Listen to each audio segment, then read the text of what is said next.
아무래도 봉지기로 근무를 하시면서 오픈 준비와 자금 준비를 하시는 분들이 굉장히 많으실 것 같은데요. 예산표, 시뮬레이션, 그리고 이 세 가지 정도만 여러분들께서 이제 만들어 놓으시면 내 돈이 어디서 이제 새고 있는지, 언제 자금이 부족해질지 한눈에 파악하실 수 있으실 겁니다.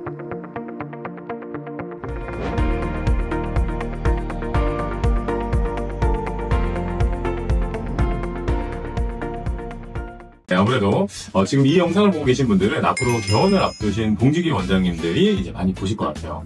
이제 개원 준비가 막막하실 겁니다. 소상공인 사업자야 이제 간판을 달고 인테리어를 하고 신고를 하면 이제 끝나게 되는데요. 하지만 병원 같은 경우에는 의료법이라는 중요한 제약 조건을 가지고 있기 때문에 각종 보건소실론고는 이제 물론이고 인테리어라든지 아니면은 세무, 노무, 옥외 간판, 브랜딩 등 다양한 분야에 있어서 신경 써야 할 부분들이 정말 많습니다. 그래서 이제 저희가 직접 많은 병원들의 오픈 준비와 마케팅을 진행하면서 겪었었던 사례들이라든지 아니면 준비 과정 그리고 꿀팁까지 영상에 꾹꾹 담았으니까요. 영상을 보시고 그대로 진행을 해주시면 되겠습니다. 순서 헷갈리시면 안 됩니다. 자, 개원 준비 첫 번째로는 운영 자금과 대출 시기가 되겠습니다. 아무래도 봉지기로 근무를 하시면서 오픈 준비와 자금 준비를 하시는 분들이 굉장히 많으실 것 같은데요. 그래서인지 닥터룬 대출에 대해서는 정말 잘 알고 있는데 제일 중요한 대출 시기에 대해서는 잘 모르시는 것 같더라고요. 제가 여기서 말하는 이제 대출 시기는 바로 근무를 하고 계신 봉직 중이 되겠습니다. 왜냐하면 퇴사하신 이후에 닥터룬 대출을 받으실 수가 있기는 해요. 그렇지만 대출 한도와 조건 등이 굉장히 많이 달라지기 때문에 봉직 중에는 근무하고 계신 병원을 기준으로 대출이 나오고 퇴사 후에는 의사 면허를 담보로 대출이 나오기 때문에 아무래도 그만두시고 대출을 받으시면 대출 금액의 5%에서 10% 정도는 대출 심사에서 적용이 안 된다고 보시면 될 것 같습니다. 예를 들어서 이제 5억을 만약에 대출을 한다. 그러면 5천만 원이니까 꽤 큰 돈이 되겠죠. 그래서 2025년 10월 기준으로 신한은행 3.9% 정도 최대 5억까지 받으실 수 있으니까 참고하시면 될 것 같습니다. 건물 임대 계약부터 인테리어, 장비 리스, 인건비, 홍보비까지 모든 게 이제 돈이 들어가는 구조이기 때문에 재정 플랜이 없으면 이제 개원하자마자 마이너스 통장으로 시작을 하게 될 수가 있겠죠. 운영 자금을 최소 6개월치 정도는 따로 확보를 해두셔야 합니다. 개원 비용 예산표, 6개월 손익 시뮬레이션, 그리고 운영 자금 계획서 이 세 가지 정도만 여러분들께서 이제 만들어 놓으시면 내 돈이 어디서 이제 새고 있는지, 언제 자금이 부족해질지 한눈에 파악하실 수 있으실 겁니다. 지역과 규모 그리고 진료 과목에 따라 다르겠지만 2025년도 기준으로 의원급 개원 비용은 최소 2억에서 6억 사이로 보시면 될 것 같습니다.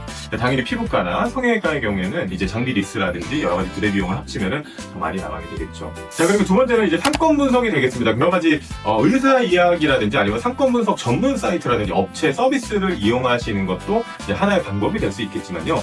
닥플 같은 의사 커뮤니티, 임대 분야 게시판이 따로 있습니다. 그쪽을 확인하시면서 이제 비교를 하시는 것도 입지 선정하시는데 이제 굉장히 좋은 방법이라고 이제 생각이 들고요.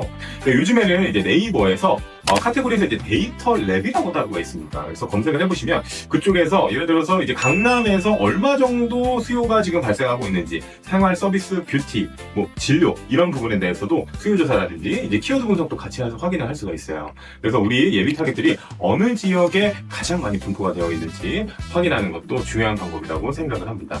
그래서 어느 정도 입지 선정이 되었다라고 마음을 먹게 되셨다면 그 지역 인근 부동산을 통해서 입지 제안을 이제 한번 받아볼 수가 있겠죠. 중요한 건 내가 입지 선정을 하고자 하는 지역에 동일한 진료 과목, 즉 경쟁 상대가 얼마나 있는지, 타깃이 되는 환자분들이 얼마나 있는지 확인을 하는 것이 무엇보다 중요하다고 말씀드릴 수가 있겠습니다. 예를 들어서 원장님이 내과를 개원하는데 이제 삼성동과 상일동에 이제 고민을 하고 계신다고 가정을 한번 해볼게요. 상일동 같은 경우에는 예를 들어서 인구가 400만, 상일동은 170만. 근데 내과가 삼성동은 288개, 예를 들어서 내과는 130개라고 해봅시다. 그럼 점유율이 거의 한 2% 정도 차이가 나는 게 되는 거거든요. 굉장히 큰 수치입니다. 더불어서 삼성동 같은 경우는 오피스와 주거복합단지인데 고소득층을 타겟으로 하는 이제 상일동이지 그런 부분들도 여러분들께서 이제 신경을 당연히 쓰셔야 되는 부분들이기 때문에 소상공인 상권 리포트에서 이런 부분들을 참고하실 수 있는 점도 같이 챙겨와줬으면 좋겠습니다. 우리가 인구가 많다고 그 상권에 입점을 하는 거는 좀 무리일 수가 있겠죠. 세 번째로 인테리어 업체와 내부 사인물 업체를 선정하는 방법입니다. 인테리어를 진행하시기 위해서 정말 많은 업체와 미팅을 진행을 하게 됩니다. 포트폴리오를 확인하실 때 제가 생각하는 가장 중요한 점은 병원을 전문 실질적으로 진행한 사례가 있는지 파악을 하신 후에 3군데 정도 이제 비교를 하시는 것이 좋습니다.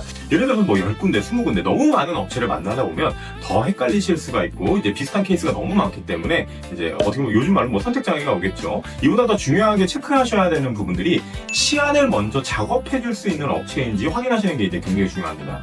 계약금을 지불해야만 이제 3D CAD라든지 아니면 시안 작업물을 보내주는 업체들이 있고 초기에 시안 작업을 마치고 프로젝트 파일을 이제 보내주는 업체들이 있기 때문이죠. 그래서 이제 계약금을 지불하게 되면 반드시 그 업체와 진행하셔야 되기 때문에 이 부분도 꼭 놓지 않으셨으면 좋겠습니다. 자, 그리고 네 번째로는 세무와 노무가 되겠습니다. 아무래도 이제 병원을 오픈하게 되시면서 세무와 노무 관련해서 많은 업체들이 연락이 오실 텐데요. 하지만 인테리어와 마찬가지로 병원만 전문으로 하는 세무와 노무 업체는 미팅을 진행하시기를 꼭 권장을 드리겠습니다. 이제 내원하라고 이제 말씀을 드리는 거죠. 이제 병원이라는 게 아무래도 이제 특수업종이다 보니까 이제 병원 거래처를 많이 다루고 있는 업체들은 그에 대한 이제 절세 방법이라든지 여러 가지 노하우들을 많이 알고 있기 때문에 인사관리라든지 아니면 절세 관련해서 큰 도움을 많이 받게 되실 겁니다.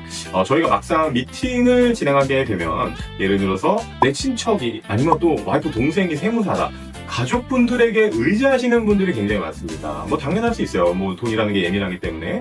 그렇지만 나중에 싸움이 나고 대부분 전문 업체에다가 맡기시는 분들이 많다 보니까 제발 가족 사업은 진행하지 않으시길 권장드리도록 하겠습니다.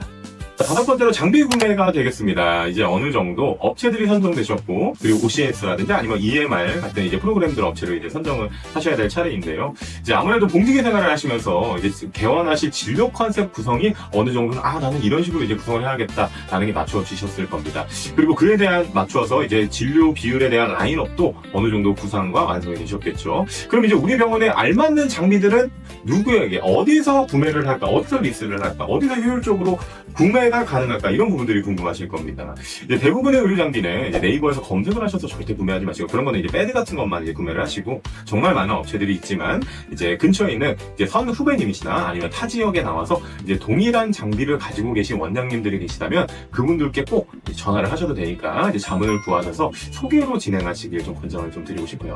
더불어 이제 비슷한 진료를 보는 병원들이 있으시다면 한번 벤치마킹 하시면서 이제 둘러보시면서 선택을 하시는 것도 이제 좋은 방법이라고 이제 생각이 듭니다.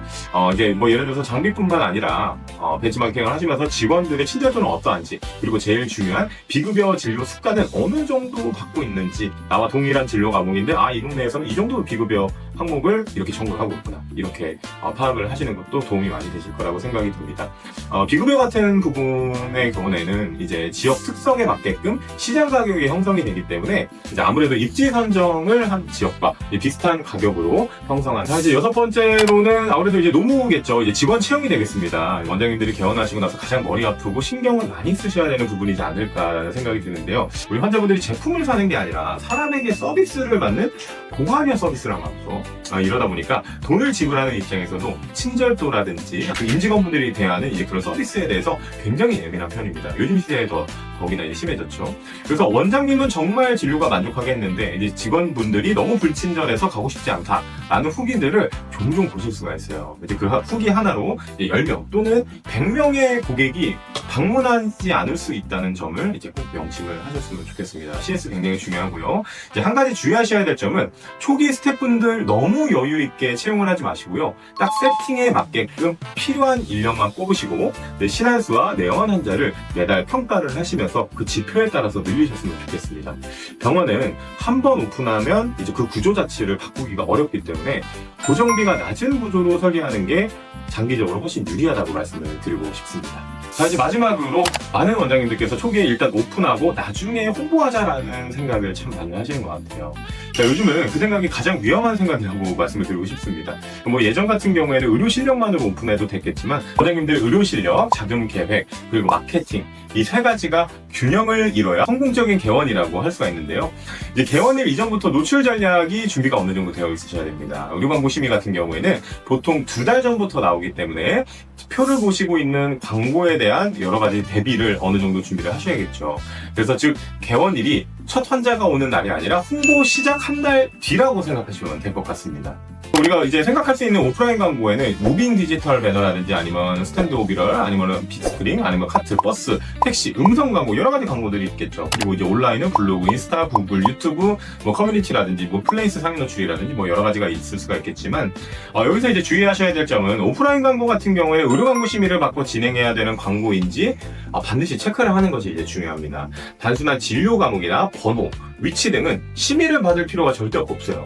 그리고 이제 아무리 늦어도 개원 한 달 전부터는 온라인 쪽 플레이스 세팅이라든지 블로그 그리고 홈페이지 빌드업을 하시면서 마케팅 준비를 꼭 하셔야 됩니다.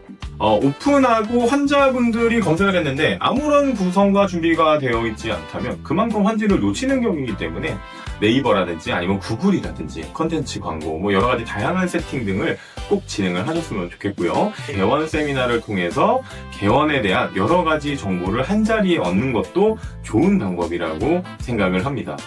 제가 준비한 영상은 여기까지고요. 이제 마케팅에 대해서 조금 더 세부적으로 말씀을 드리고 싶었습니다만 이제 앞으로 천천히 이제 매체별로 제가 업로드를 진행할 테니까요. 여러분들 많은 도움이 되셨으면 좋겠고 그리고 개원하시는데도 많은 도움이 되셨으면 좋겠습니다. 지금까지 더닥터 신창섭이었습니다. 감사합니다.